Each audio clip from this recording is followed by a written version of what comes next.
नमस्कार, आप देख रहे हैं एमपी तेज खबर। आपको बता दें, मध्य प्रदेश के खंडवा ज़िले में एक हुआ हादसे में बताया जा रहा है कि शादी समारोह में जा रहे युवकों की गाड़ी पिपलोद थाना क्षेत्र के अंतर्गत आने वाले गुड़ी के पास में पलट गई, जिसमें कई युवक घायल हो गए। घायल होने के बाद इन्हें तुरंत दूसरे की गाड़ी में डालकर खंडवा के जिला अस्पताल लेकर पहुंचे, जहां इनका उपचार जारी है।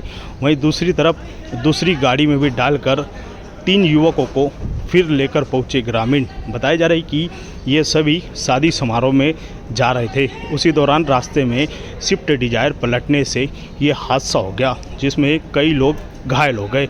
ऐसा बताया जा रहा है कि 2 लोगों की दुखद मौत भी हो गई है।